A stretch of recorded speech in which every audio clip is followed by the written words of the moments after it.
Saludos amigos, buenos días, bienvenidos a esta nueva emisión de Acontecer Yaracuyano y algo más. Bueno, hoy vamos a estar laborando para ustedes desde los controles, Dayan Niquero López y quien les habla, Ingrid Parra, CNP 26012. Vamos a saludarles en nombre de nuestro director, licenciado Ilmer Belisario, bueno, y del nuestro propio. Esperamos que esta emisión que hacemos con tanto gusto y con tanto agrado sea de la aceptación de todos ustedes y, bueno, y que sea para pasar una hora agradable con diferentes temas, con las efemérides, con las noticias del día. Y vamos a dar comienzo primeramente con parte de una información que nos hacen llegar a través del informativo Hola Yaracuy. Y vamos a comenzar el programa, este espacio, con una frase muy importante, una frase del día que dice: hoy es un día, incluso si lo hiciste mal ayer, hoy lo puedes hacer bien. Este es un pensamiento de Darwin Howard. Excelente, realmente es así. Si ayer no fue como queríamos, hoy sí va a ser como lo deseamos. Bueno, en Mente Activa, bueno, interrogas a 3 sospechosos de un robo: Abel, Beto y Carol. Sabes que solo uno miente y los otros dicen la verdad. Abel dice: Beto es inocente. Beto dice: Carol es culpable. Y Carol dice: yo no fui. ¿Quién es el culpable y quién miente? Ahí te dejo eso para que me lo responda. Bueno, amigos, de esa manera damos comienzo entonces a este recorrido noticioso de lo que está ocurriendo acá en nuestro estado y fuera de nuestra frontera. Tenemos por acá que la gobernación de Yaracuy inició fase diagnóstica de niños y jóvenes que serán abordados a través de Somos Especiales.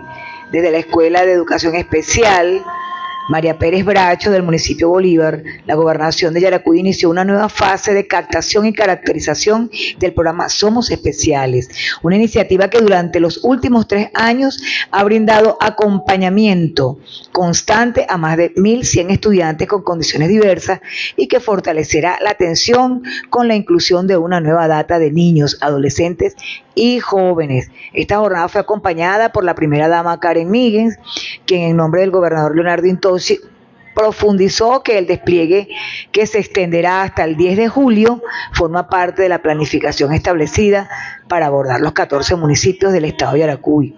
Detalló que en Bolívar fueron captados 60 nuevos pacientes.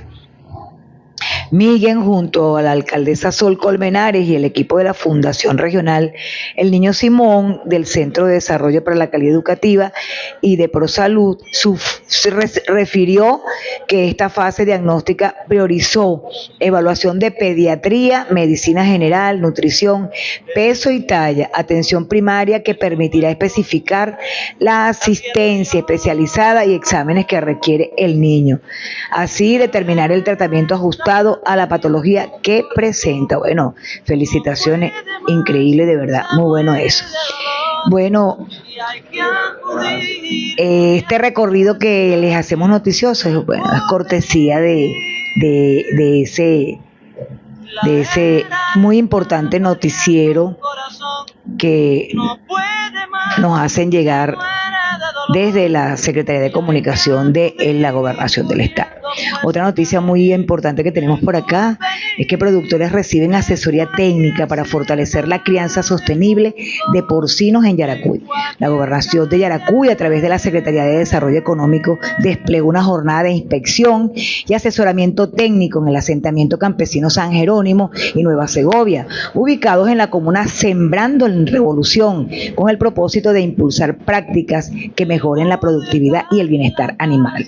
La atención fue desarrollada por el equipo de médicos veterinarios adscritos a la Dirección de Desarrollo Rural y Agroalimentario, quienes brindaron orientación especializada a los productores sobre la implementación del sistema de cama profunda, una alternativa innovadora para la crianza de porcinos que favorece la salud de los animales, reduce el impacto ambiental y optimiza las condiciones de producción. Bueno, todas estas buenas noticias, porque por aquí lo que le damos es pura buena noticia, nos las hacen llegar gracias a esa gente, ese equipo de trabajo de la Secretaría de Comunicación de la Gobernación del Estado. Bueno, tenemos un invitado muy especial en la mañana de hoy con quien vamos a tratar un tema muy importante, muy de hoy, que es el periodismo del siglo XXI. Está con nosotros el licenciado Amado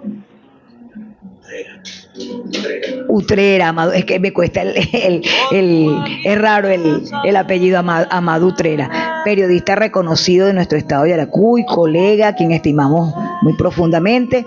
Bueno, y así vamos a estar comenzando dándole la bienvenida en nombre de nuestro director licenciado Ilmer Belisario, en los controles está Dajian Niquero y quien les habla Ingrid Parra, CNP 26012. Bienvenido, licenciado, para que no perdamos tiempo en esta hora de programa que tenemos.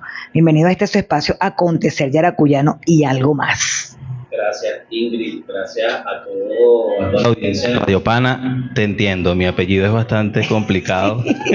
Me dicen Utrera, me dicen Ultrera, me dicen Uretra. Y más que Uretra, no sé si ese sí no vale. Me dicen de muchas maneras porque efectivamente sí es un apellido poco común. No es común eso. Poco común. Sin embargo, sé que en Yaracuy hay algunos Utrera que están en San Pablo. De hecho, Yo no soy de acá de Yaracuy, soy de Yaracuy de corazón. Yo nací en Caracas. Y cada vez que estoy en alguna pauta, en algún recorrido, en algunos municipios, me preguntan, ¿tú eres de los Utreras de San Pablo? Te ubican. Y yo, por capaz, ahí. somos familia, De porque repente, como somos pocos, o sea, un apellido muy poco común, probablemente tengamos algunas raíces allí. Así es. Familiares. Bueno, qué bueno, nos sentimos muy complacidos de que haya apartado un poquito de su tiempo. Nos imaginamos la cantidad de trabajo, bueno, a vida y por haber, pero bueno, le agradecemos que esté. Vamos a tratar un tema muy importante. Vamos a conmemorar esta semana de nosotros, la semana de los periodistas, y es tratando ese tema muy, pero muy importante que es el periodismo del siglo XXI. Es una responsabilidad tamaña, ¿no? Hoy día el abogado, por cierto, feliz día a los abogados. Bueno, verdaderamente, feliz día del abogado. Y hoy es día de mi hija, imagínate tú, de mi hija que es abogada, María Los Ángeles, ¿Ya una felicitación. Ya la felicité, la primerita en la mañana. Y también mi yerno y mi hermana, que también es abogada, bueno, felicitaciones para todos ellos. Sí, como dice, ese es un tema muy delicado. Y porque lamentablemente el periodismo se ha salido muchas veces de ese canal que debe ser, que es ese periodismo de investigación, ese periodismo puntual, ese periodismo serio, y a través de esas redes sociales han hecho desastre con lo que es la noticia. Y lo primero que le voy a preguntar es, porque se suele criticar, ¿no? Yo algo que lo estudié muy bien para venir a conversar con usted, se suele criticar al periodismo porque se asume militante y revolucionario, ¿no? Bajo el argumento de que pierde la objetividad. Así se refieren a ese periodismo que dicen que es revolucionario y socialista, que pierde objetividad, que está fuera de contexto. ¿Qué opina usted sobre eso? Mira, yo siento que el periodismo tiene que tener como base aspectos fundamentales. Lo primero es la responsabilidad y lo segundo es la formación. La información que nosotros desde las distintas plataformas comunicacionales divulgamos debe aportar al conocimiento del ser humano. A mí siempre me llamó mucho la atención y me hizo ruido cuando yo comencé la carrera de comunicación social, un guía que nos estaba dando la inducción en la universidad dijo algo como que los comunicadores sociales o los periodistas tienen un mar de conocimiento con un dedo de profundidad. Y eso a mí me causó muchísimo ruido porque nosotros que siempre estamos en la búsqueda constante del por qué. Yo en la universidad aprendimos que era qué, cómo, cuándo, dónde, qué, quién, cómo, cuándo, dónde, pero hay una sexta que es el por qué. Y es allí donde nosotros podemos conseguir mucha información que le quede y que le aporte al conocimiento del ser humano. Entonces yo, desde las trincheras o desde los espacios donde siempre hacemos comunicación, siempre hacemos énfasis en ese porqué de las cosas, en la génesis, la raíz del por qué suceden algunos procesos, por qué se dan algunas cosas, y siento que entonces eso de que el periodismo que se hace desde la revolución, que se hace desde este espacio, no goza o no es carente del conocimiento que le aporte, un conocimiento además liberador, porque para nadie es un secreto que estamos inundados de información que sesga para el particular, o sea, para el capital particular, ¿eh?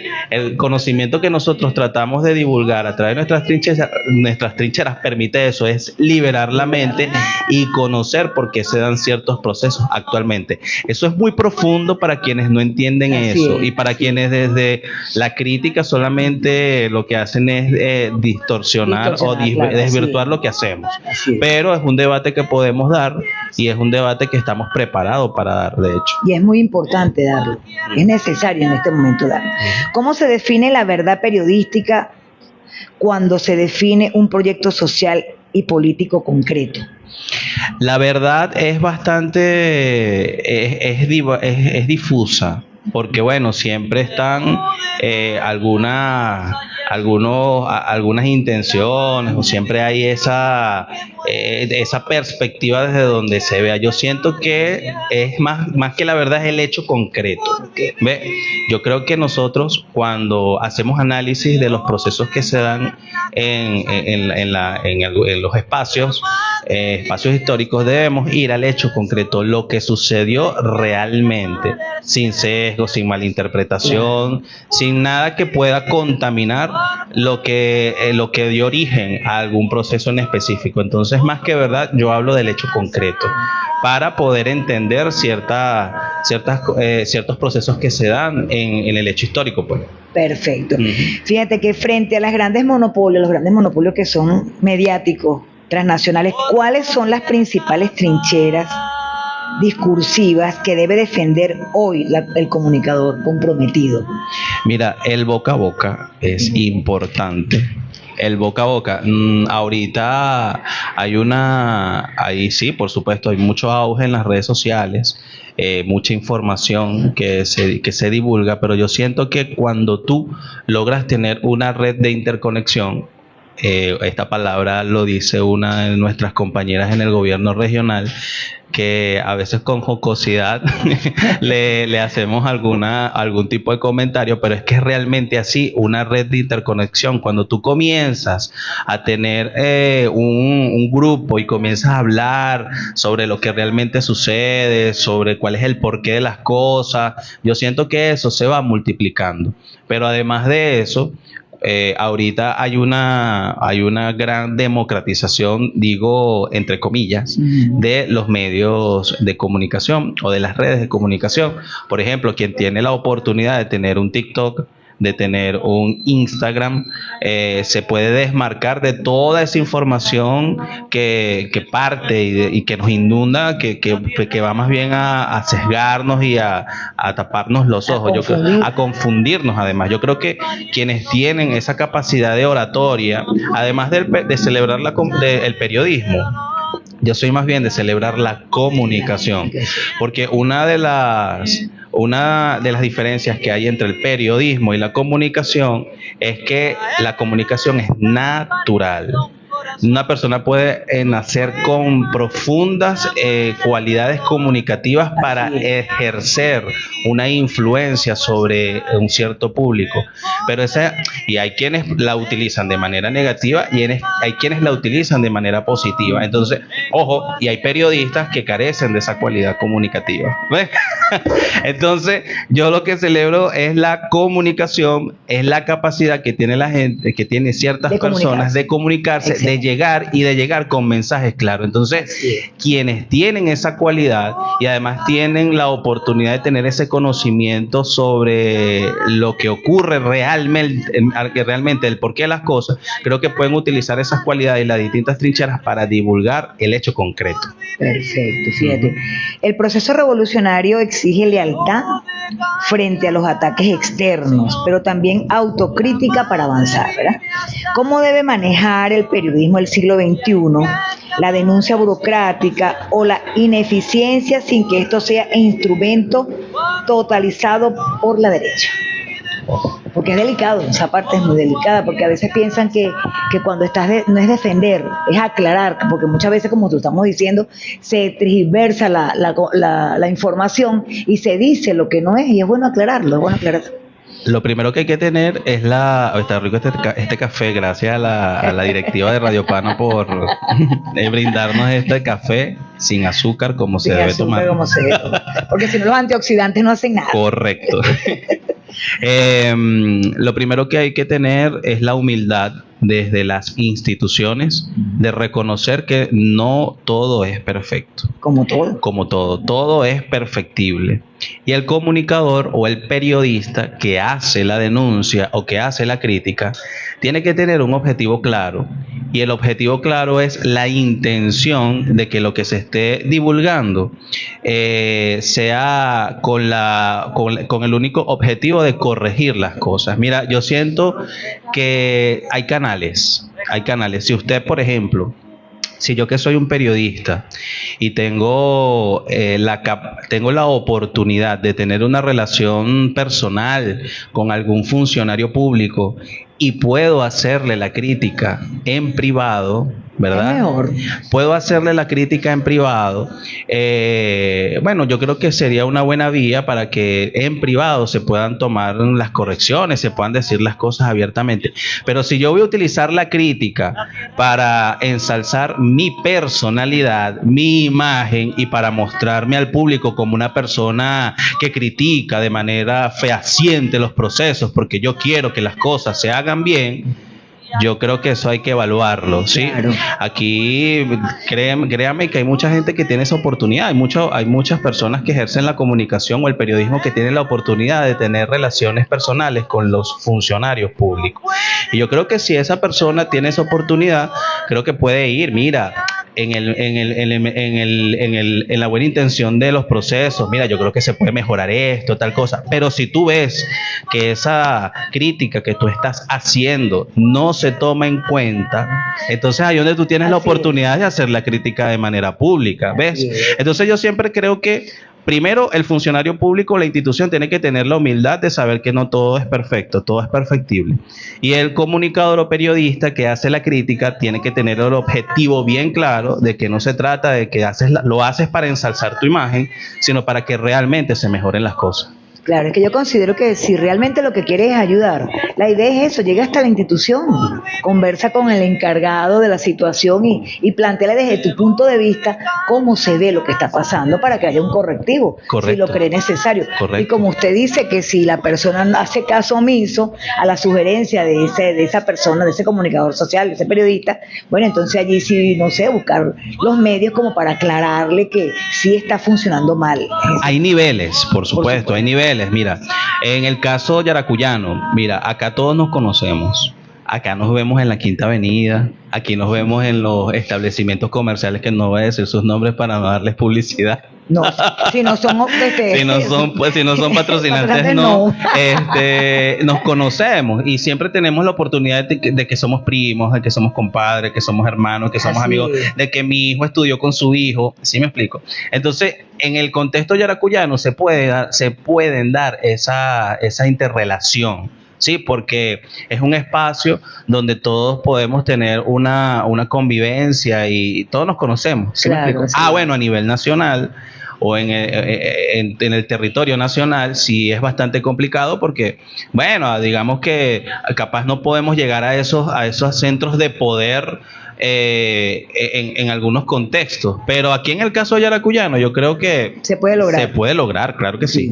Yo le hago esa pregunta porque a veces uno por diferentes grupos uno siente como ese ensañamiento, ¿no? Contra algo que de una institución, un gerente, un presidente de un instituto, y la pregunta que siempre me hago es, pero bueno, ¿y por qué no se acercan hasta a esa institución y conversan primero con el jefe, con el encargado, y después, bueno, de allí se sacará lo que se hable con la persona? O la pregunta es, la crítica se la estoy haciendo al proceso que no está bien encaminado según la perspectiva de quien hace la crítica, o contra la persona. Hay que definir. Entonces esa es la línea delgada, ¿sabes? Entre la crítica al proceso que no está bien definido según la visión del que hace la crítica y la persona como tal, pues. Claro. Entonces ahí es donde tenemos que tener cuidado de no traspasar la línea. Así es. Yo siempre parto de que toda profesión colegiada tiene la parte de la ética. Yo digo que si nosotros aprendiéramos a andarnos con eso, con la ética, muchas cosas se evitarían. No es que nos vamos a convertir en que vamos a tapar las cosas, ni que somos apoyadores de la ineficiencia, de la burocracia, de la corrupción, no, pero que sí tenemos que tener responsabilidad en el momento de decir algo contra una institución o contra una persona. Yo tenía una amiga, o tengo una amiga mejor dicho, que ella cada vez que hacía la crítica, ella sacaba sus grandes leyes o sus reglamentos. Ella partía la crítica con el principio de corresponsabilidad constitucional. Y dependiendo de la crítica que hacía, entonces ella se iba, porque la ley de procesos administrativos dice que usted debe responder a una petición. Y esa señora acá, ¿quién le ganaba la crítica? Pero ella no se ensañaba contra la persona, sino contra el proceso, porque ella decía, no, uno debe ser responsable ante una situación como esa, ¿ves? Entonces, bueno, eso es lo que usted dice, es fundamentar la crítica para que quede claro el objetivo. Y el objetivo es que los procesos se corrijan y sean perfectibles. Y es que eso es para el beneficio de todos, no solamente para un sector. ¿Cuál es la frontera entre la información institucional, o sea, el Estado, y la comunicación popular de esas bases organizadas? Bueno, van interrelacionadas. Okay. Van interrelacionadas porque efectivamente la forma en cómo se desenvuelve el poder popular ahorita no se puede desligar de la institución. La institución hace el acompañamiento en los procesos que se dan dentro de las comunidades. Entonces, cuando, por ejemplo, nosotros desde el Estado, desde la comunicación institucional o el periodismo institucional destacamos ciertos logros dentro de las comunidades, lo que queremos es reseñar los casos de éxito sobre los procesos que se dan allí. Si, por ejemplo, ahorita se están otorgando los recursos para los proyectos ganadores de la consulta popular que se dio el 8 de marzo. Es una política de Estado el tema de la consulta popular y de financiar los proyectos que hayan sido ganadores en las comunidades. ¿Cuál es nuestro objetivo allí? Nuestro objetivo es destacar esos casos de éxito, donde realmente un grupo de personas se organizó, un grupo de personas ejecutó el proyecto de una manera efectiva y esa ejecución tiene un resultado positivo para la población. El objetivo de la comunicación institucional es proyectar ese caso de éxito para que otras comunidades tomen ese ejemplo y se organicen también. Crear un precedente. Crear un precedente. Y allí nosotros estamos vendiendo valores o exponiendo valores, que la organización es importante, que es posible organizarse y que la gente realmente está empoderada de todos los mecanismos necesarios para resolver los problemas dentro de sus comunidades. Entonces esos son los valores que nosotros destacamos y que necesitamos exaltar para definir que la política de Estado es efectiva. Bueno, que tiene algunas fallas, que tiene algunas debilidades, como todo. Como todo. Bueno, nada es perfecto. En el proceso vamos definiendo esa política. Es la que está, es la que hay y es la que hay que resaltar. Claro, ciertamente que es así. Y se nota porque realmente, fíjate, la gente va y vota por el proyecto por lo que necesita su comunidad. Correcto. Y el Estado aprueba el presupuesto, pero quienes deciden lo que se va a hacer en la comunidad es la misma gente. Es la misma comunidad. Y ahí nadie, bueno, en algunos casos o en todos los casos, en la mayoría de los casos, es parte del sentir de la gente, de la organización que tiene la gente allí. Y eso, como dices tú, eso es ahí donde se entrelazan la comunicación o la información que sale desde la institución y lo que hace el poder popular. Sí, eso es muy importante que se aclare, porque hay mucha gente que a veces dice que no, que lo que se hace en una comunidad es lo que impone el alcalde o lo que impone la gobernación, y no es así. Se respeta ese voto. La gente votó por la cancha, votó por el CDI, votó por el arreglo de la escuela, y eso es lo que se ejecuta. Al final, lo que necesitamos es que esos proyectos tengan un impacto positivo en la gente, y lo tienen. Y ese impacto que sea para toda la comunidad, porque tú no puedes elegir un proyecto que solamente va a un sector y los demás. No es posible, ¿verdad? Correcto. En la era de la inmediatez digital, las redes sociales y yo le digo infoxicación, porque es eso, es tremendo, ¿no? Bueno, ¿cómo pueden los medios comunitarios y alternativos competir con la estética y el alcance de las plataformas hegemónicas? Bueno, la comunicación o los valores, la estética dentro de la comunicación debe prevalecer a todo nivel. A todo nivel.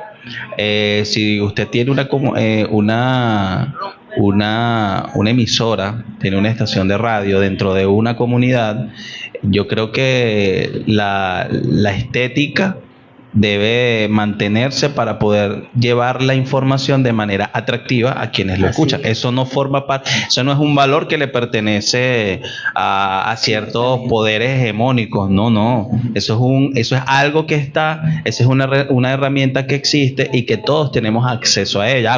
Para eso necesitamos formarnos, para eso necesitamos adiestrarnos, y quien hace la comunicación desde el poder, y yo te voy a decir algo, de eso forma parte la responsabilidad de quien hace la comunicación desde las comunidades.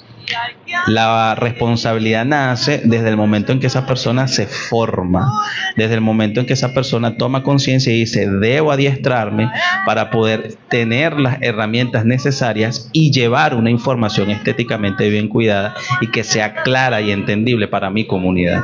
Entonces, siento que lo que puedan utilizar los grandes poderes hegemónicos no debe ser algo inalcanzable, algo así como que no lo voy a replicar o no puedo replicarlo, no, porque eso está, mira, con cosas sencillas. Así es. A veces nosotros vemos algún material que se hacen desde los poderes hegemónicos que son sencillos a la hora de tú evaluar la producción, y cuando lo replicas en micro, o sea, en materiales que pueden nacer desde la comunicación popular, desde la comunicación comunitaria, es fácil de hacerlo. Entonces yo siento que esos elementos podemos tener acceso a ellos, solo que tenemos que tener la responsabilidad de formarnos para poder adquirir esas herramientas y crear comunicación o información que realmente sea clara y entendible para la gente. Así es, estoy muy de acuerdo contigo, porque lo de popular no es cualquier cosa. O sea, no es popular el que habla feo, no es popular porque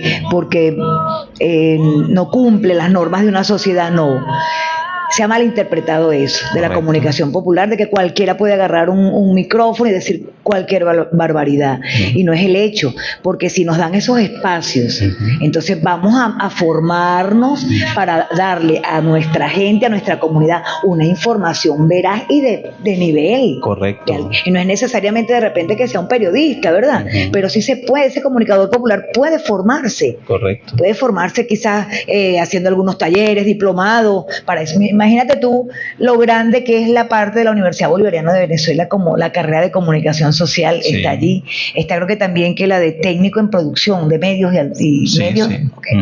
Entonces, tenemos las herramientas, pero eso va también, yo digo que en el comunicador es primordial, pero también el gerente el director de esa radio, ¿verdad? Porque de repente yo he escuchado que dicen: no, eso no es necesario. ¿Cómo no va a ser necesario? No, eso hay que formarse. Correcto. Porque la comunicación es una responsabilidad muy grande. Correcto. Que llega a todas partes, que llega a todas las personas.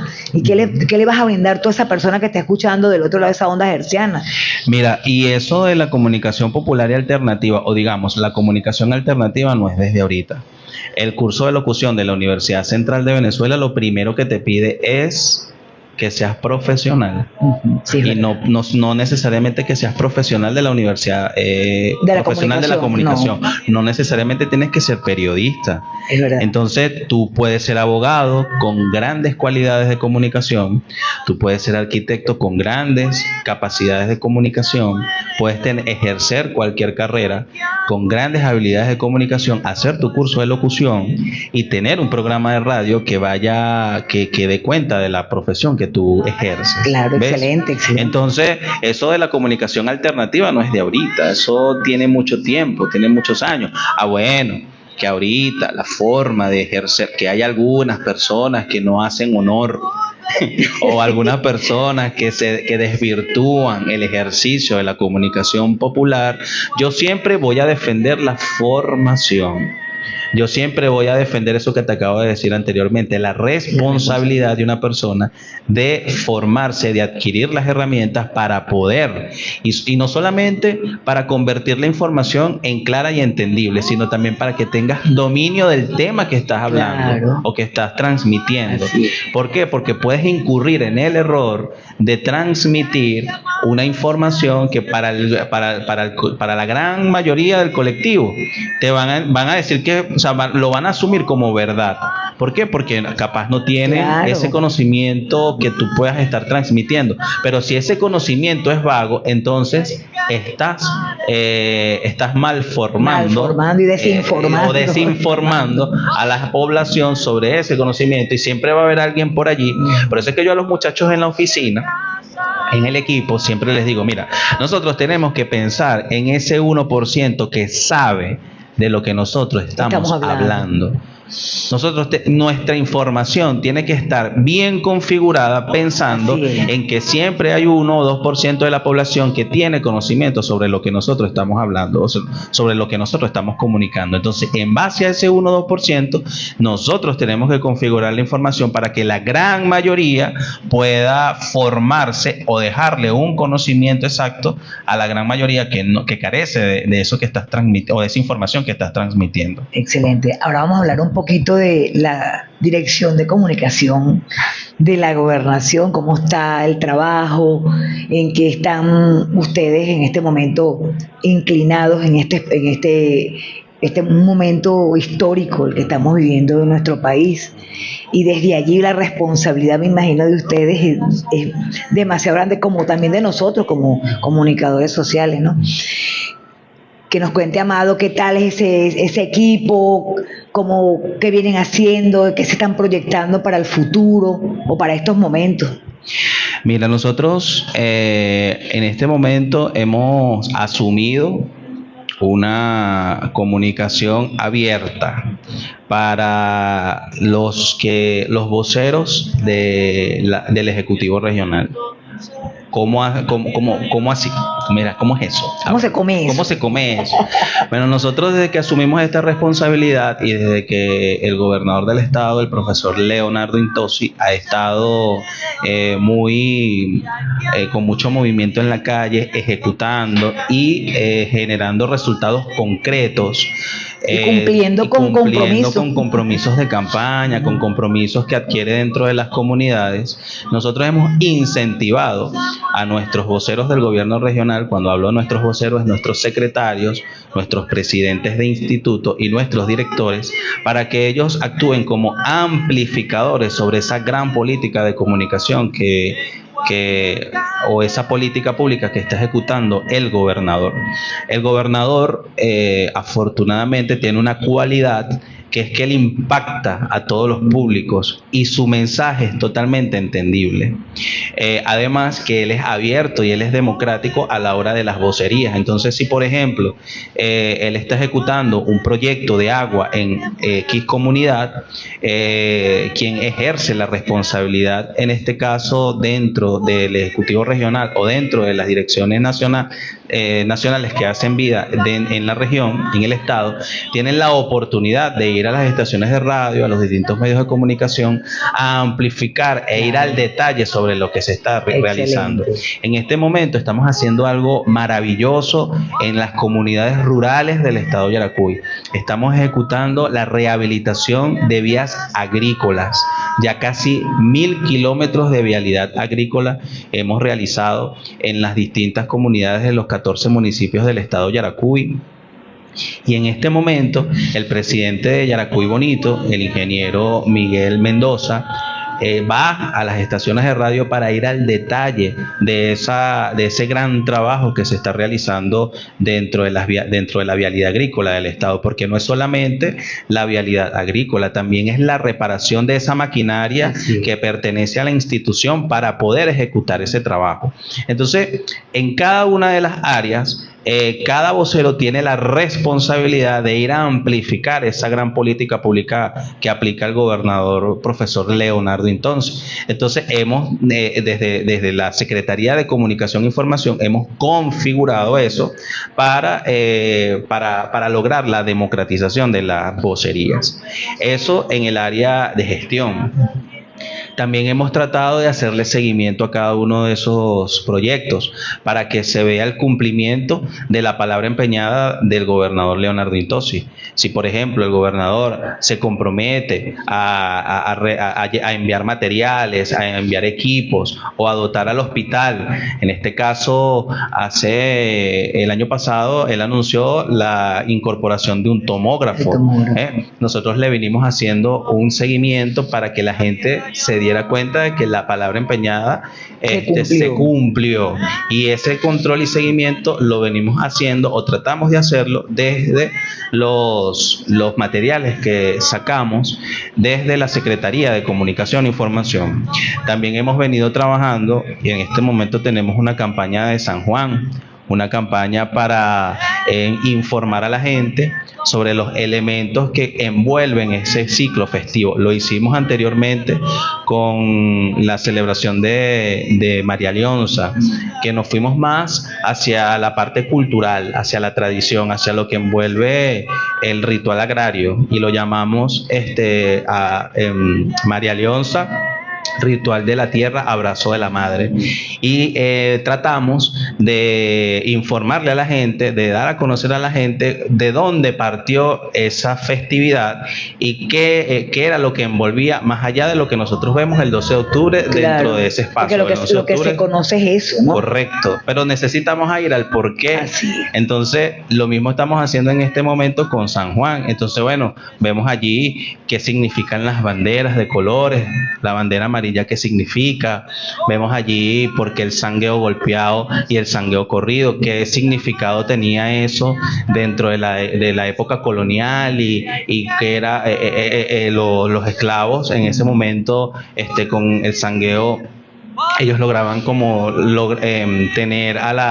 lograr reunir a la gran cantidad de personas posibles o esclavos posibles para luego irse al río y desatar esa gran festividad para honrar sus tradiciones. Entonces, así como eso, cada uno de los elementos que envuelven el símbolo de San Juan, por ejemplo, el tambor loango, afro-yaracuyano. ¿De qué está hecho? ¿Cuáles son esos materiales que vienen desde nuestros ancestros y cómo de generación a generación se ha transmitido ese conocimiento para lograr conservarlo y que ahorita sea patrimonio inmaterial de la humanidad? Entonces, esas son algunos de los objetivos que nos hemos planteado desde la Secretaría de Comunicación e Información, porque sentimos que es nuestra responsabilidad. Estamos trabajando en pro de eso. Excelente, porque esa es la historia, porque simplemente conocemos lo mágico religioso, en el caso por lo menos de María Leonza, lo mágico religioso. Correcto. Pero lo que tenía que ver con la parte agraria, todo el mundo no conoce de eso. Sí, creo que hay un trabajo de investigación de Gilberto Antolini donde habla de eso allí. Y lo de San Juan lo mismo, ese ritual donde el padre da la misa y luego entrega el santo al pueblo para que lo baile, para que lo disfrute, para que lo bautice y todas esas cosas. Es muy importante porque eso es resaltar nuestros valores culturales, porque eso es muy nuestro, muy nuestro. Y como yo siempre digo, que la cultura, desde la cultura parte todo. Correcto. A los pueblos lo hacen en su cultura. Correcto. Y debemos sentirnos orgullosos de eso y darle el puesto que se merece cada una de esas manifestaciones en nuestro estado de Yaracuy. Bueno, verdaderamente, ¿cuánto nos quedará de tiempo? Seguimos hablando porque ahí están tan emocionados que ni me dicen, pero de repente veo que la tijera por allá. Ok, bueno, imagínate tú, ese trabajo, volviendo a lo de los voceros que ustedes tienen institucionales, me parece excelente, porque a veces en otras oportunidades como muy difícil conversar con un presidente de instituto, con un director, algunas cosas de esas, y es que son los que deben ser, porque son los que están ejecutando el trabajo, y son los que tienen, y de esa manera ellos pueden darse cuenta si lo están haciendo mal o no. Correcto. ¿Verdad? Correcto. Porque al comunicarlo, de repente hay alguien que te puede decir, no, pero es que de esa manera no es que que puedes llegar a la comunidad, sino la misma persona de la comunidad, mire, eso no se está haciendo bien, ese trabajo no está saliendo como se lo propusieron. Entonces es la mejor manera, de verdad. Por aquí han pasado algunos de ellos y de verdad que es satisfactorio, porque yo digo que los medios de comunicación, está bien, nosotros tenemos que decir todas las noticias, pero el pueblo, la gente quiere es noticias verdaderamente que te den esperanza, ¿verdad?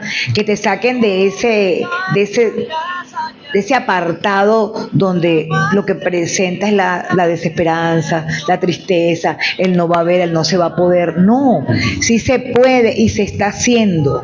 Lo que pasa que las cosas no son como una varita mágica. Correcto. Que la gente, presupuesto, bueno, de repente ahora sí hay más o menos presupuesto. Antes no estaba el presupuesto y por eso las cosas no se lograban como se quería. Correcto. Porque yo no creo que si yo soy gobierno voy a querer mal para el pueblo. No voy a querer tenerle un buen hospital, unas buenas escuelas, unas buenas instituciones. Yo creo que todo gobernante lo que desea es para su imagen primeramente, correcto, que todo funcione en las mejores condiciones y que su equipo de gobierno también se luzca, brille, correcto, haciendo las cosas bien desde sus responsabilidades. Correcto, esa es el objetivo, el último o el fin el objetivo supremo de una política de Estado, que tenga un impacto positivo real dentro de la población. Y yo creo que en Yaracuy hemos tenido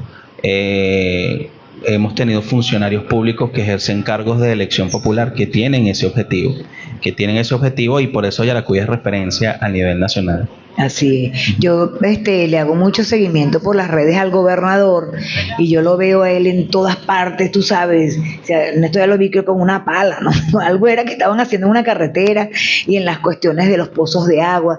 Eso es importante, porque yo pienso que los gobernantes deben estar muy cerca del pueblo. Esa es una gran virtud que es del gobernador Leonardo Intozzi. Él le gusta estar cerca de la gente, escuchar a la gente, escuchar las necesidades de la gente de primera mano.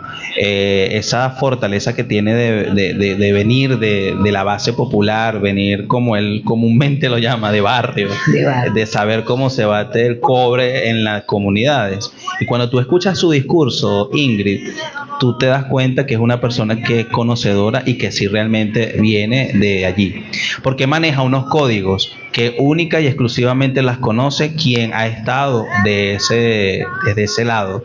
Cuando tú escuchas al gobernador, su narrativa, su discurso, mira, tiene que ser una persona que realmente vivió la situación. Claro, sabe lo que es eso. Sabe lo que es eso. Cuando él habla, por ejemplo, de esas madres que tienen, que su gran temor es partir de este mundo y no dejarle a su hijo una casa, o las cantidades de kilómetros que tienes que recorrer para lograr llegar a cierto sitio, o mira, los códigos que él utiliza dentro de su narrativa se conectan con la gente porque él viene de allí. Y esa es su gran fortaleza. Y eso es lo que le permite estar cerca de la gente y conocer realmente cuáles son las necesidades. Y creo que por eso ha sido tan asertivo dentro de las políticas públicas, que en este año de gestión pronto, bueno, ya cumplimos 365 días. Su memoria y cuenta fueron 300 días de gestión potencia. Ya tenemos 365 días y creo que por eso las políticas que hasta este momento el gobernador Leonardo Intozzi ha realizado han sido tan asertivas para el pueblo yaracuyano, y todavía falta mucho.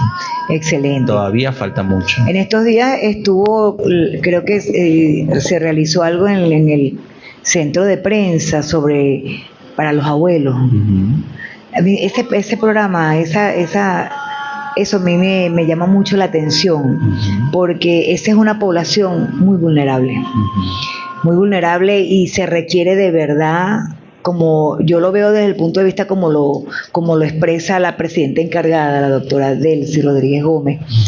Ella lo hace de una manera tan humana, tan como debe ser, Y yo estoy apostando todo porque aquí en Yaracuy sea piloto, sea ejemplo de ese programa, porque qué necesario es, Amado, ese programa de protección a los abuelos. Ahora creo que van a tener unos nietos, algo así es la cosa, ¿no? De acompañamiento, pero ir al fondo, más que eso, ir al fondo de esa situación, porque tuve la oportunidad de estar muy de cerca con un programa que atendía a los abuelos en el estado, que era a través de un instituto que estaba acá en Yaracuy, que ya no sacaré el IAP6, no sé si lo recuerdas, primero Fundesoy y después IAP6.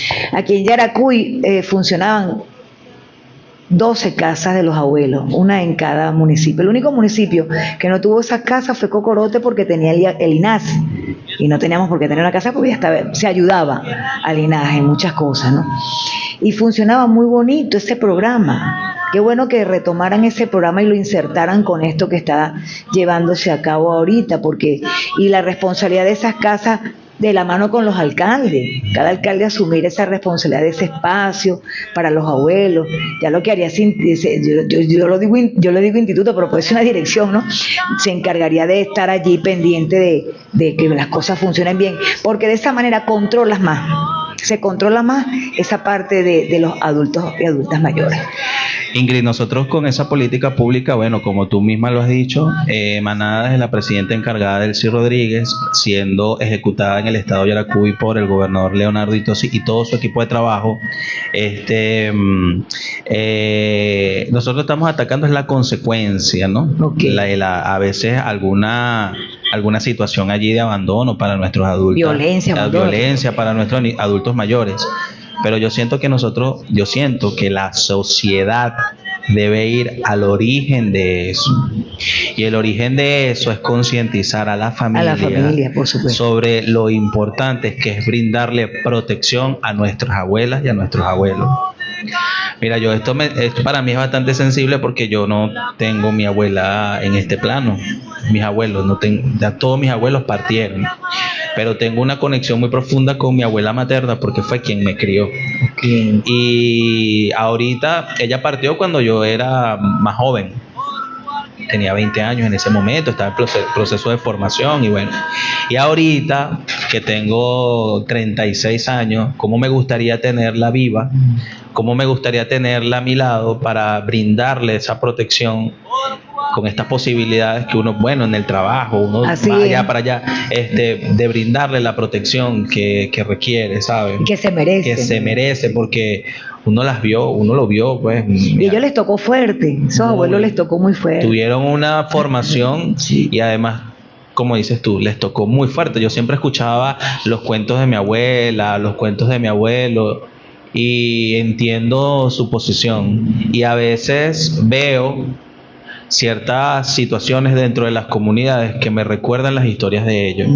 Y créeme que me causa una profunda tristeza ver que mucha gente no honra, teniendo la oportunidad de tener a su abuelo vivo. Así. Y no honra y no ejerce esa protección que la vida todavía les da la oportunidad para que lo hagan. Entonces, bueno, desde acá, ya desde algo muy personal, desmarcado como Amado Utrera, yo le hago un llamado a la familia, yo le hago un llamado a quienes ahorita tienen a sus abuelos, a sus abuelas en el plano terrenal, a que concienticen sobre el esfuerzo que ellos hicieron para sostener y para formar la familia que hoy, ahorita está allí. Sacar adelante esos hombres, esas mujeres, esos hombres que ahorita tienen la oportunidad de tener a sus abuelos vivos, protéjanlos, bríndenle la protección que necesitan. Por supuesto que es así, la responsabilidad parte de allí, de la familia. De allí, correcto. Por supuesto, el Estado tiene también una cuota allí de responsabilidad, pero la mayor responsabilidad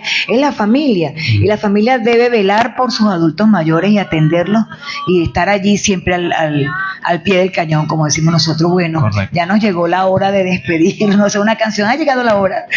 Nos sentimos de verdad muy agradecidos, Amado, porque venido para acá, conversar con Amado.